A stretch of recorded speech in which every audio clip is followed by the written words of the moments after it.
Tamil Nadu Mercantile Bank Limited, one of the leading old private sector banks on a high growth path, invites application from dynamic and result oriented individuals for the following post. तो branch heads में 3 position निकाली है. First is manager, second is senior manager and third is assistant vice president AVP rank. तो assistant vice president सुनने में तो काफ़ी अच्छा लगता है. पब्लिक सेक्टर बैंक में ऐसी कोई डेजिग्नेशन होती नहीं है. ये एक प्राइवेट बैंक है, तो देखते हैं इसमें इस डेजिग्नेशन का क्या मतलब है. आगे नोटिफिकेशन में हमें पता चलेगा. डेट्स देख लेते हैं. Opening date 12 Jan, closing date 31 Jain.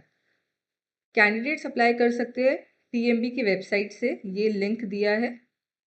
No other mode of submission of application will be accepted by the bank. आपको ऑनलाइन ही अप्लाई करना है. आपका ईमेल आईडी और मोबाइल नंबर करेक्ट होना चाहिए, वर्किंग होना चाहिए जब आप यूज़र आईडी बनाते हैं. अब एलिजिबिलिटी देख लेते हैं. एज बोली है minimum 30 and not more than 45 years age on 31 December 2025. तो तीनों ही पोजीशन के लिए एज ब्रैकेट दिया है 30 से 45 तक. एंड पहले मैनेजर के लिए कितना एक्सपीरियंस मांगा है?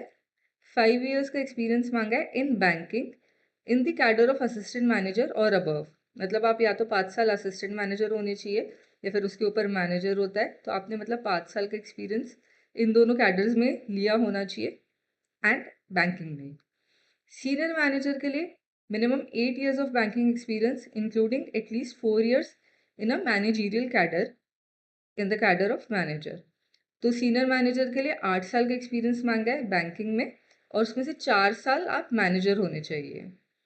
एंड उसके बाद assistant vice president minimum 10 years of banking experience including at least 6 years in managerial cadre, 2 years in senior manager और इक्विवेलेंट कैडर. तो असिस्टेंट वाइस प्रेसिडेंट के लिए 10 साल का मांगा है और 6 मैनेजर का होना चाहिए आपको एक्सपीरियंस एंड 2 सीनियर मैनेजर का. तो आई एम अज्यूमिंग कि ये बेसिकली चीफ मैनेजर टाइप की ही डेजिग्नेशन है. एंड इसकी सैलरी लगभग अब मान लीजिए 20-22 लाख होती है gross starting. Tenure regular basis, मतलब कॉन्ट्रैक्चुअल जॉब नहीं है, फुल टाइम एम्प्लॉय आप होने वाले हैं. Remuneration as applicable to manager, senior manager and assistant vice president rank. तो लगभग वही है, पब्लिक सेक्टर बैंक का जितना रहता है उतना ही मैच करेंगे. एग्जैक्टली मेंशन नहीं है क्योंकि जनरली लिखा होता है कि आईबी अप्रूव्ड है, बट वैसा नहीं है. तो एज एप्लीकेबल लिखा है तो अज्यूम कर रहे हैं कि उतना ही होगा क्योंकि क्लियरली नहीं मेंशन्ड है. अदर्स, नो विजिलेंस केस और एडवर्स ऑब्जर्वेशन फ्रॉम आरबीआई, मतलब आपके अगेंस्ट कुछ ऐसे केस नहीं होना चाहिए. Place of posting anywhere India. The vacancy locations as annexed, एक अनेक्शर है इसमें, वहाँ पर वैकेंसी की लोकेशंस दी हुई है. और ये भी लिखा है initial posting of selected candidates will be in their native state. तो मतलब जो वैकेंसी की लोकेशंस है, अगर उसमें से आपका कोई नेटिव स्टेट है तो आपको वो प्रेफरेंस मिल जाएगा, आपको इनिशियल पोस्टिंग वो मिल जाएगा. तो ये अच्छी बात है. काफ़ी लोगों को होम पोस्टिंग चाहिए होती है, तो this is a benefit. Roles and responsibilities ये आप एक बार खुद ही गो थ्रू कर लीजिएगा.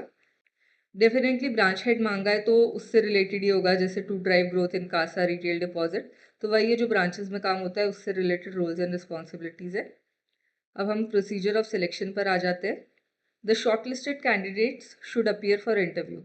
तो आपकी एप्लीकेशन के बेसिस पर आप शॉर्ट लिस्ट होंगे. तो जो आप एप्लीकेशन भरोगे इनकी वेबसाइट पर, उस एप्लीकेशन में शायद रिज्यूमे वगैरह मांगेंगे, उसके बेसिस पे आपको शॉर्ट लिस्ट करेंगे एंड फिर आपको इंटरव्यू के लिए बुलाएंगे. तो एक ही चीज़ है, सिर्फ इंटरव्यू होने वाला है. ठीक है. The mode of interview date and time will be communicated to the eligible candidates individually. तो जो जो सिलेक्ट हो जाते हैं उनको बता दिया जाएगा. कोई भी एप्लीकेशन फ़ी नहीं है, it is nil. General conditions, the posting will be at anywhere in India, वही कहीं भी पोस्टिंग हो सकती है. Canvassing in any form will be a disqualification. जुगाड़ लगा के नहीं करना है, कहीं से फ़ोन लगवा दिया सिलेक्शन करवा दो, वो नहीं करना है. The application should reach the bank on और बिफोर 31st लास्ट डे, उससे पहले ही भर दीजिएगा ताकि सब कुछ सबमिट हो जाए प्रॉपरली. हाउ टू अप्लाई, उसमें वही है कि ये इन्होंने साइट दे रखी है, उसमें आप जा सकते हैं. देखो एक बार कॉपी करके देख भी लेते हैं साइट प्रॉपरली क्या है एग्जैक्टली.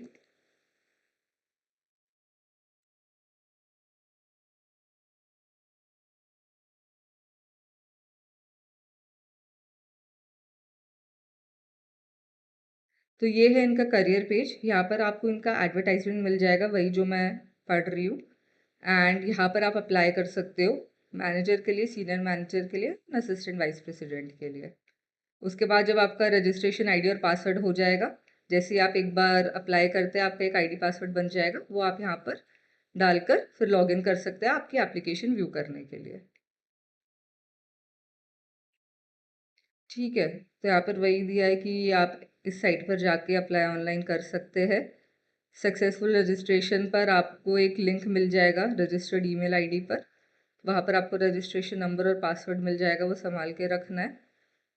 यहाँ पे लिखा हुआ भी है, candidates should note this unique registration number and password for future reference, failing which they will not be able to proceed further. तो आपके ईमेल पर रहेगा, आप कहीं और भी नोट करके रख लीजिए क्योंकि वो काम आएगा आपके एप्लीकेशन देखने के लिए बाद में भी। ठीक है, एक्टिवेशन लिंक से आप यहीं रीडायरेक्ट होंगे, तो वो वही बात है। ठीक है, ये आप सब नोट करके रख लीजिए, वही सेम चीज़ लिखी है। और वही जब आप फिर एप्लीकेशन भरेंगे आपको फोटोग्राफ अपलोड करनी पड़ेगी, सिग्नेचर अपलोड करना पड़ेगा। इसके डायमेंशंस दिए हुए, तो उतने ही साइज का होना चाहिए फोटो, एंड सिग्नेचर भी कैपिटल लेटर्स में नहीं होना चाहिए। ये सारी चीजें लिखी हुई है यहाँ पर। And self attested photo copy of SSLC और हायर सेकेंडरी मार्कशीट, मतलब आपको 10th की मार्कशीट भी सेल्फ अटेस्ट करके अपलोड करनी है, और डिग्री सर्टिफिकेट भी आपको सेल्फ अटेस्ट करना है। Experience certificate and relieving letter from previous employments, देखो प्रीवियस की स्पेलिंग क्या लिखी है। तो एक्सपीरियंस सर्टिफिकेट और रिलीविंग लेटर आपको वो भी अपलोड करना है, आपकी सैलरी स्लिप अपलोड करनी है। तो ये सारी चीज़ें हैंडी रखिएगा जब एप्लीकेशन स्टार्ट करेंगे। On successful submission of the online application for click confirm submit. ठीक है, ना आपको ये मैसेज आएगा रजिस्ट्रेशन इज सक्सेसफुल, मतलब तभी आपकी एप्लीकेशन सबमिट हुई है। A copy of the system generated online application form will be sent to the registered email ID. तो आपका एप्लीकेशन आपको ईमेल पर भी मिल जाएगा और आप उसका प्रिंट आउट रख लीजिए for future reference. Kindly note that the candidates are advised to adhere to the eligibility conditions given strictly. आपको कोई गलत इन्फॉर्मेशन फर्बिश नहीं करनी है। आप जिस भी पोस्ट के लिए कर रहे हैं आपके पास वो एक्सपीरियंस होना चाहिए, वो पर्टिकुलर डिग्री वगैरह सब होना चाहिए।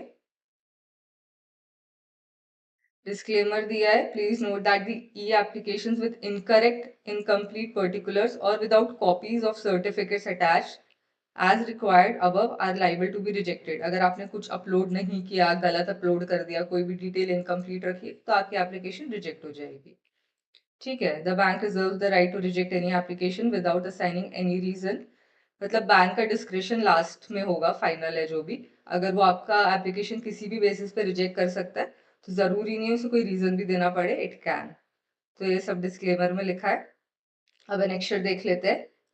तो बेसिकली 20 वेकेंसीज है या फिर 20 ब्रांचेस कह सकते हैं, एंड ये ब्रांच लोकेशन है तो केरला है, कर्नाटका है, गुजरात, महाराष्ट्र, दिल्ली, वेस्ट बंगाल, राजस्थान, आंध्र एंड तेलंगाना।